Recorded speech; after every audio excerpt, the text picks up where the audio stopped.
दार व्यक्ति है, मेरे मन को बड़ा पसंद है व्यक्ति कि जब मैं इसको देखता हूं तो मुझे ऐसा लगता है कि कितना हम्बल इंसान है ये, है ना, और एक बहुत ग्रेट लीडर है ना। तो ये जो खास बात है परमेश्वर ने मूसा के लिए बोली थी कि ये बहुत दीन व्यक्ति है।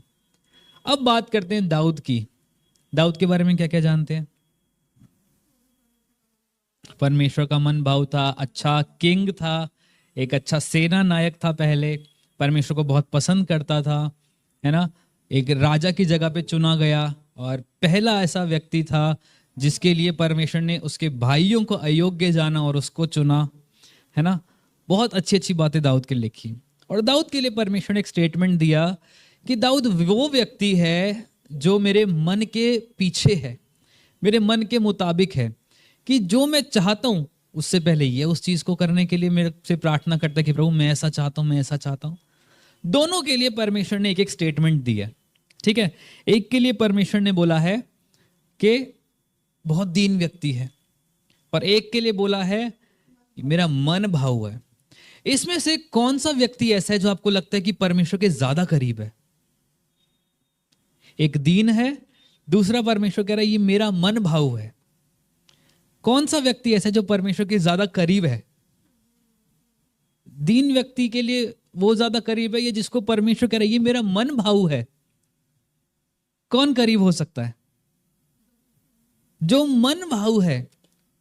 परमेश्वर मूसा के लिए नहीं बोल रहा कि ये मेरा मन भाव है, उसके लिए लिख रहा है ये बहुत अच्छा इंसान है, बहुत दीन व्यक्ति है, लेकिन दाऊद के लिए बोल रहा है ये मेरा मन पसंद है। समझ पा रहे हो मेरी बात को? हाँ, मेरा मन पसंद है। जब कोई चीज आपके मन पसंद होती है, आप उसको पाने की और ज्यादा चाह करते हो। या अगर आपका कोई पुत्र आपके मन भाव है, या आपकी आने वाली जनरेशन्स में आपका कोई मन भाव है, तो आप सोचते हो कि मैं अपना अगली जो चीज है मैं उसको हैंड ओवर कर दूं, या मुझे जो एक बड़ा काम कराना मैं उसके द्वारा कराऊं। ऐसा होता है नहीं होता? हाँ, कि जो चीज मन भाव है, जो मन के बहुत करीब है, जो मुझे बड़ा पसंद है, मैं भी उसके लिए कुछ ऐसा काम करूं कि मैं भी उसको पसंद आ सकूं।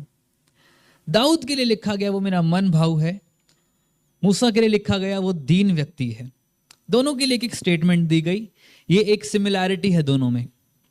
अब अगर हम बात करें दोनों की जिंदगी की, तो एक जगह पे लिखा है, जो मैंने वर्ड्स निकलवाई, निर्गमन 2 उसका 12, क्या लिखा है वहां पे?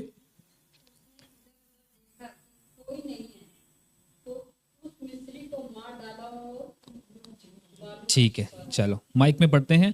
जब उसने इधर उधर देखा कि कोई नहीं है, तब उस मिस्री को मार डाला और बालू में छिपा दिया। तो यहां पे तो एक मर्डर कर दिया, है ना। क्या मर्डरर, हत्या करने वाला व्यक्ति परमेश्वर को पसंद आ सकता है? क्या एक हत्या करने वाला इंसान, उसके लिए प्रभु कह रहा है कितना दीन व्यक्ति है। एक टाइम पे उसका गुस्सा, उसका टेम्पर यहां पर है, और परमेश्वर कह रहा है मेरा मन भाव है, बड़ा दीन है। ये कैसी दीनता है प्रभु, जो किसी का मर्डर करा दे? बड़ी अजीब सी दीनता हो गई है तो प्रभु। हाँ, अगर हम आगे पढ़े इसी निर्गमन 33 का 11 में, तो वहां पे एक बात लिखी गई है कि मूसा ने परमेश्वर से बात करी फेस टू फेस। इंग्लिश में ऐसा लिखा है, same Moses talk to God face to face as a man speaks to his friend. ठीक है, मूसा ने परमेश्वर से फेस टू फेस होके बात करी, आग के खंबे में होके बात करी, उसकी पीठ का दर्शन पाया। मूसा इकलौता पूरी बाइबल में ऐसा व्यक्ति है जो परमेश्वर को देख पाया है, और कोई भी नहीं देख पाया है। आगे चल के मेरे साथ एक वर्ड्स निकालिए, दूसरा सैमुएल उसका 7 उसका 1 से लेके 13 तक।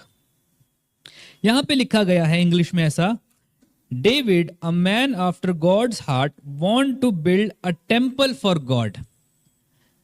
क्या लिखा गया है? दाऊद एक ऐसा व्यक्ति है जो परमेश्वर का मन भाव है, और वो परमेश्वर के लिए क्या करना चाह रहा है? एक मंदिर बनाना चाह रहा है। लेकिन प्रभु कहना नहीं, नहीं बनाएगा तू। पहला राजा आज मैं पढ़ रहा था, उसका 6वां अध्याय पढ़ रहा था, उसमें ऐसा लिखा हुआ है कि परमेश्वर ने दाऊद को मना कर दिया कि तू मंदिर नहीं बना सकता, लेकिन जो तेरे वंश में से आएगा उसके द्वारा उस मंदिर का निर्माण होगा। मैं सोच रहा, मैंने कहा प्रभु कितनी अलग सी बात है ये।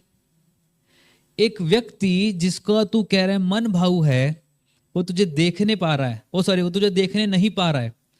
एक व्यक्ति जिसके लिए तू कह रहा है कि ये दीन व्यक्ति है, वो तेरे से फेस टू फेस बात कर रहा है, लेकिन जो व्यक्ति तेरा मन भाऊ है, जिसको तू बहुत पसंद करता है, वो तेरा मंदिर नहीं बना सकता, वो तेरा घर नहीं बना सकता। प्रभु कितनी अजीब सी बात है ये। जब मैं इसको पढ़ रहा था तो प्रभु ने एक सिमिलैरिटी को दिखाया। मूसा ने एक मर्डर किया, मूसा एक हत्यारा बन गया, ठीक है।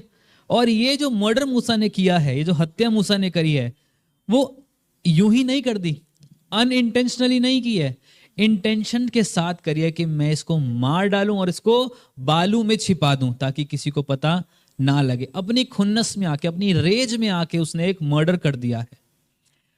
एक हत्यारे के द्वारा प्रभु कह रहे हैं कि तू एक भवन बना, तू एक तंबू बना जिसमें मेरा निवास स्थान हो सकेगा, जिसमें मैं रह सकूंगा। मैं तुझसे इजराइलियों को बाहर निकलवाऊंगा।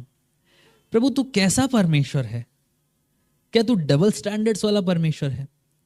क्या तू दोचिता परमेश्वर है कि जो मर्डर कर रहा है उसके साथ तो तू कह रहा है कि मैं तुझसे अपना घर भी बनवाऊंगा, जो मर्डर कर रहा है उससे तू कह रहा है कि प्रभु तू मेरे लोगों को भी निकालेगा गुलामी में से।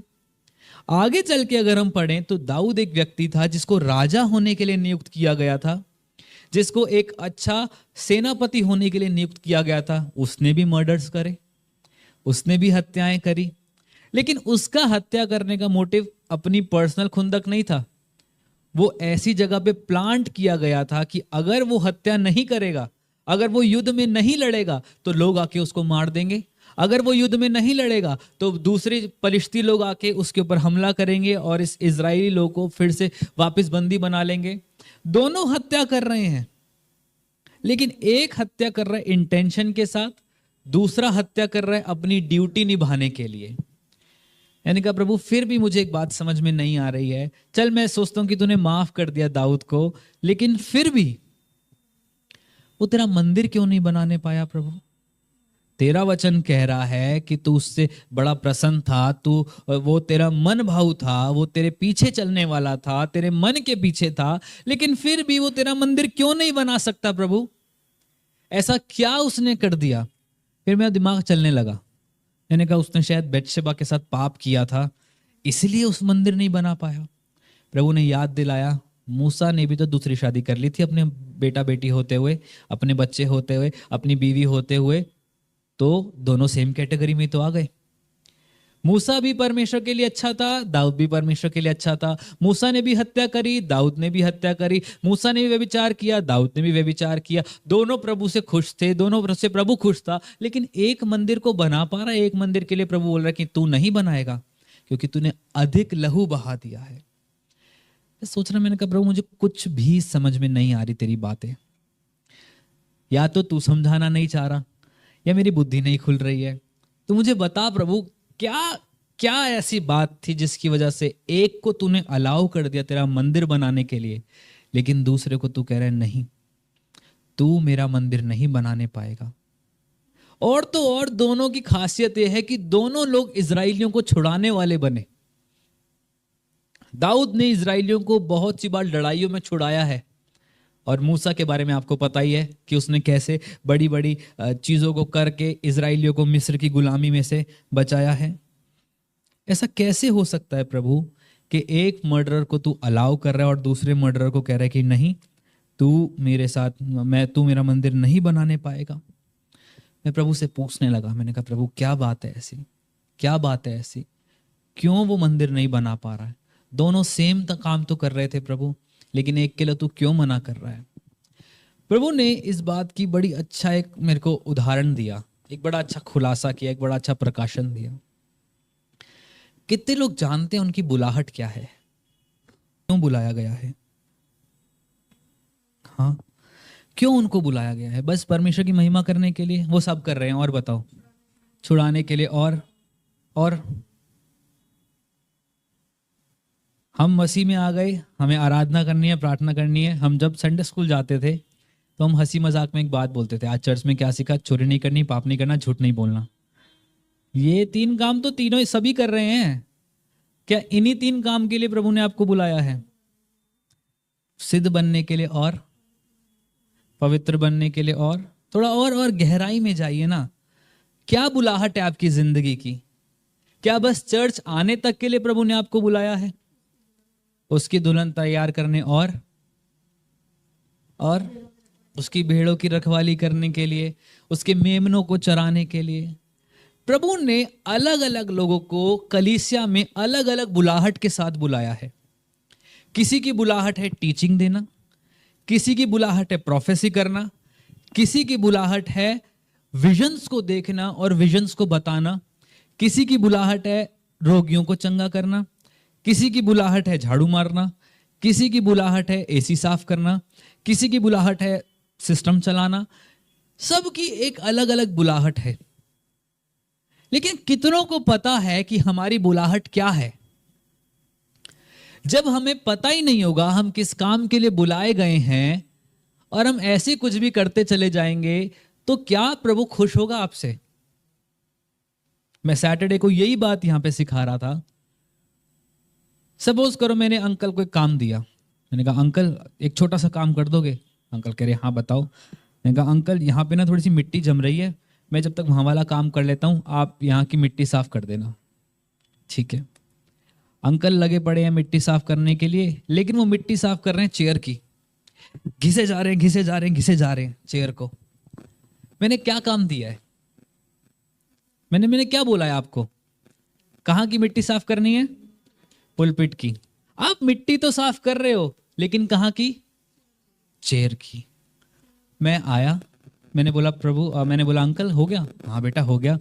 मैं अंकल मुझे तो दिख रहा है। अरे ये देख कितना अच्छे से चमका दिया मैंने, इतना अच्छे से चमका दिया कि कुर्सी में तो अपनी शक्ल देख सकता है। अंकल मैंने आपको क्या कहा था? कहाँ की मिट्टी साफ करनी है? कहाँ की कर रहे हो? सेवा कर रहे हो, लेकिन जिस चीज के लिए बुलाए गए हो अगर वो नहीं करोगे क्या फायदा? फिर आप घर पे जाके बोलो आज 2 घंटे में सफाई करके आया, लेकिन आंटी मुझे क्या सफाई करी? नहीं कर दी बस मैंने। करी क्या? बोला था वहां का, मैंने वहां का कर दिया। आंटी बोलेगी अरे यार तुम्हें जिस काम के लिए बोला गया था तुमने वो तो किया नहीं, दूसरा करके क्या फायदा? हम सब सेवकाई कर रहे हैं, सब सेवा कर रहे हैं। कहां पे रखे गए हैं वो तो जान लो पहले। कहां की सेवकाई करने के लिए बुलाए गए हो वो तो जान लो पहले। सेवा करनी है, सेवा करनी है, सेवा करनी है। एक व्यक्ति था नहीं सॉरी है, उसके स्टेटस से बहुत लगता था, तेरे भवन की धुन मुझे खाए जाए। तुम भवन आ रहे हो, क्या कर रहे हो? सब भवन आ रहे हैं, कुछ प्रभु से मिलने आ रहे हैं, कुछ प्रभु को कोसने आ रहे हैं, कुछ प्रभु के ऊपर कुड़कुड़ाने आ रहे हैं, कुछ प्रभु को धन्यवाद देने आ रहे हैं, कुछ सिर्फ इसलिए आ रहे हैं कि वहां जाके शांति मिल जाती है।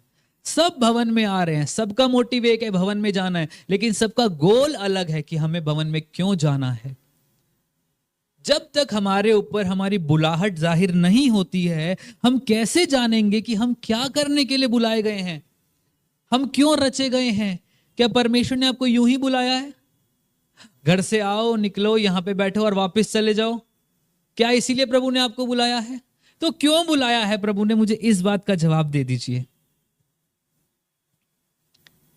क्यों बुलाया है? मैं एक जगह पे इस बात को बता रहा था और वहां पे मतलब हम 5-4 लोग बैठे हुए थे।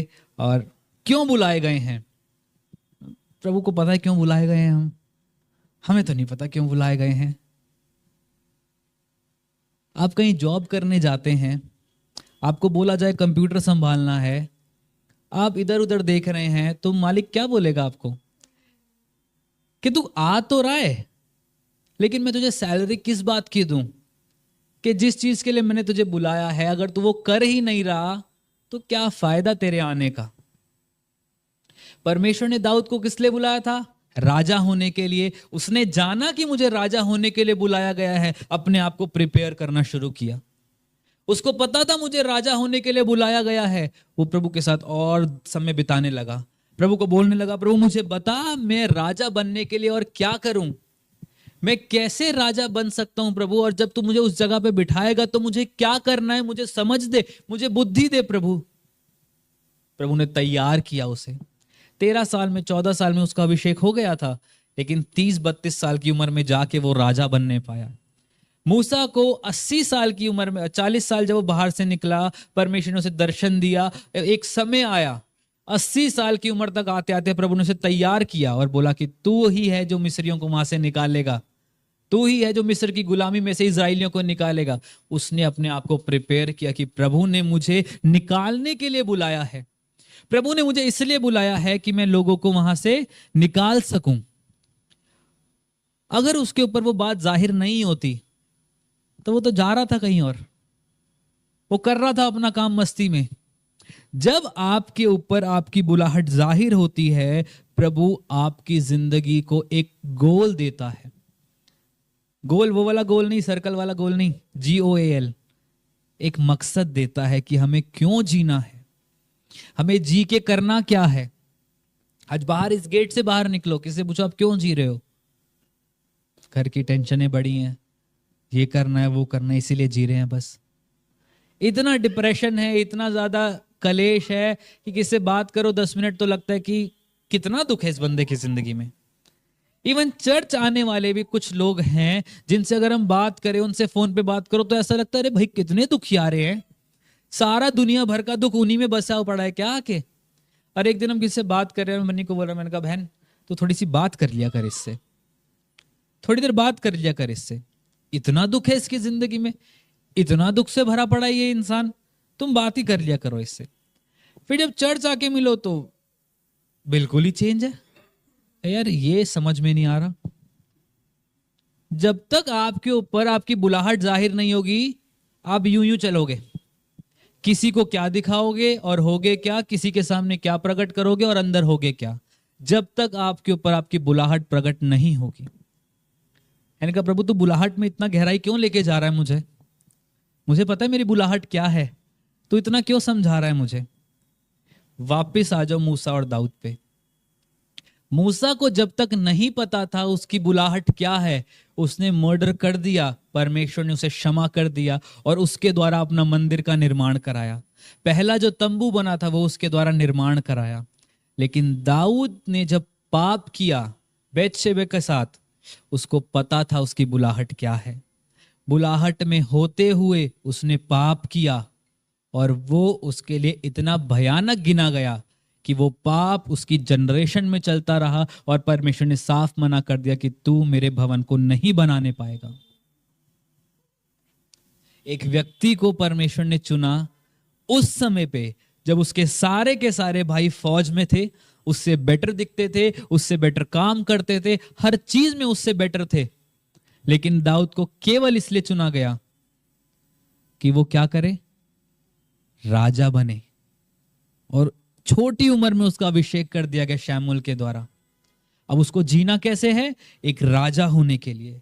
बोलना कैसे है, एक राजा होने के लिए। चलना कैसे है, एक राजा होने के लिए। अधिकार कैसे रखना है, एक राजा होने के लिए। वो उस कॉलिंग में चलता गया, चलता गया, चलता गया, परिपक्व होता गया। जब समय आया परमेश्वर ने उसकी गद्दी पे उसको सेट किया।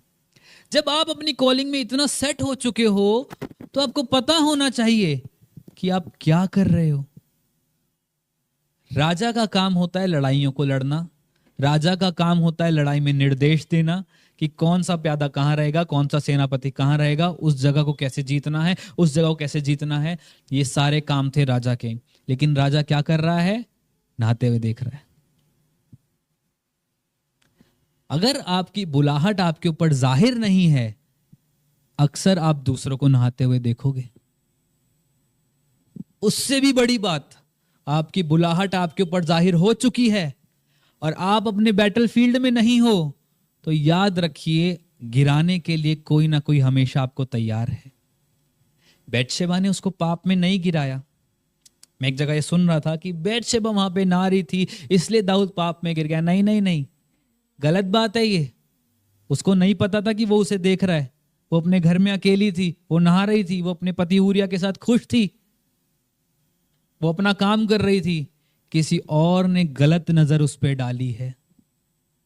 जब आप अपनी बुलाहट को जान के उसके मुताबिक नहीं चलोगे, आप अक्सर पाप में खुद अपने आप को गिराने के लिए जिम्मेवार हो जाओगे। जब मूसा ने पाप किया, वो अपनी बुलाहट को नहीं जानता था, वो उस डिवाइन कॉलिंग को नहीं जानता था जिसके लिए परमेश्वर ने उसे चुना है। जब परमेश्वर ने उसे चुना, उसको आवाज लगाई, वो समझ गया मुझे कुछ बड़ा करने के लिए बुलाया गया है और मैं कुछ बड़ा करने के लिए चुना गया हूं। अब मैं छोटी मोटी बातों में हाथ नहीं डाल सकता। मेरा काम है प्रभु के साथ बैठना, प्रभु से लीडरशिप को पाना और फिर आगे लीडरशिप को देना।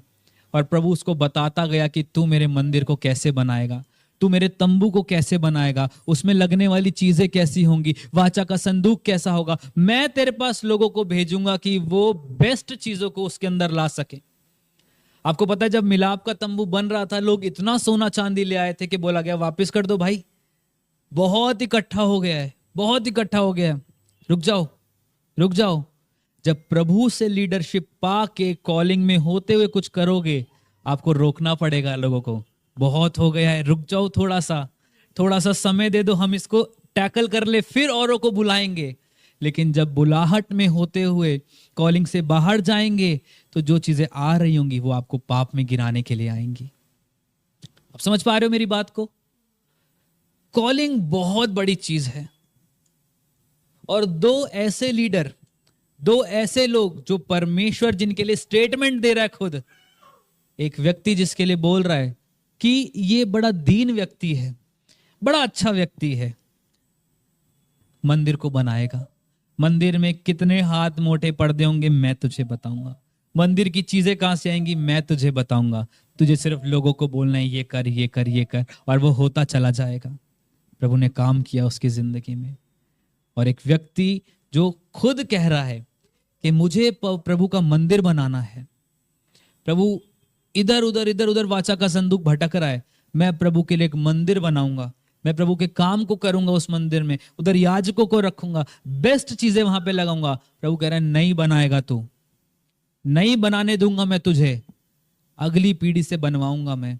ये मैंने काम रखा तेरे लिए था, ये तेरे ऊपर प्रकट बेशक से पवित्र आत्मा ने किया है, बेशक से तेरा जो लगन है प्रभु के लिए उस चीज ने प्रकट किया है, लेकिन तेरे कॉलिंग ने, जो कॉलिंग में होते हुए तू वहां से बाहर गया है, मैंने उस चीज को तेरे हाथ से छीन लिया है और तेरी अगली पीढ़ी पे डाल दिया है। एक बुलाहट में होके चलना कितना महत्वपूर्ण है। दो व्यक्ति जिसके लिए प्रभु कह रहा है बेस्ट लोग हैं, ये बेस्ट काम करने के लिए चुना है, बेस्ट लीडर होने के लिए चुना है, बेस्ट राजा होने के लिए चुना है। जब तक अगुवाई में नहीं चलोगे, मैं जब भी वर्ड अगुवाई बोलता हूं मुझे एक ही बात याद आती है, अगुवाई अगुवाई अगुवाई, क्या है ये अगुवाई? हाँ, हम भी बोलते हैं कभी कभी प्रभु की अगुवाई में चलो। क्या है प्रभु की अगुवाई? प्रभु की अगुवाई यही है, उसके साथ समय बिताओ, उसकी सुनो बैठ के कि वो क्या कहना चाह रहा है आपसे, आप उसकी बातों को समझो, वो क्या कहना चाह रहा है आपसे।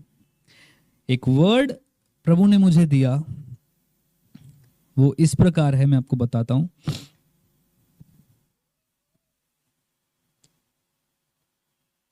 उसमें इस प्रकार लिखा गया है कि आपकी जो कॉलिंग है, हाँ सॉरी, इंग्लिश में ऐसा लिखा है, your calling comes with exclusivity. Exclusive का मतलब समझते हैं आप क्या होता है? ये एक एक्सक्लूसिव चीज है, महंगा नहीं, सबसे अलग है, सबसे अलग है, कुछ ही बना है, ज्यादा नहीं बनाया गया इसको। कहते हैं ना एक्सक्लूसिव ऑफर, कुछ समय के लिए है, थोड़े लोग ही उसको ले पाएंगे, सब नहीं ले पाएंगे। बहुत अलग चीज है, आप ही के लिए रखी गई है।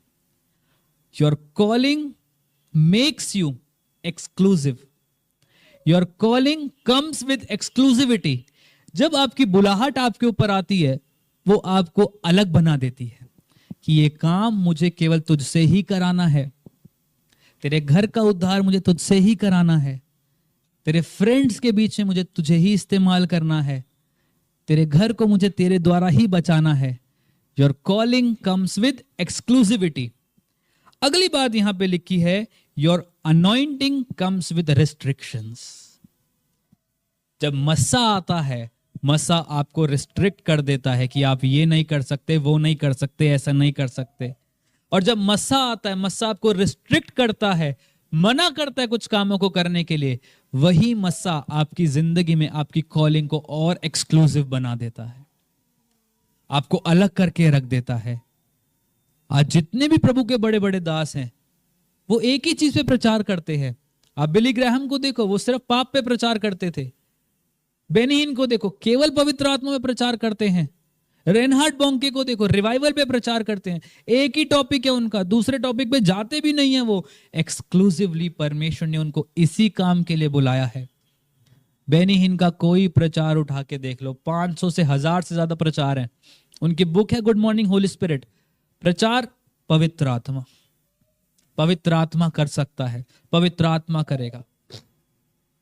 रेनहार्ड बोंके रिवाइवल, प्रभु बेदारी को भेज, बेदारी लेकर आ।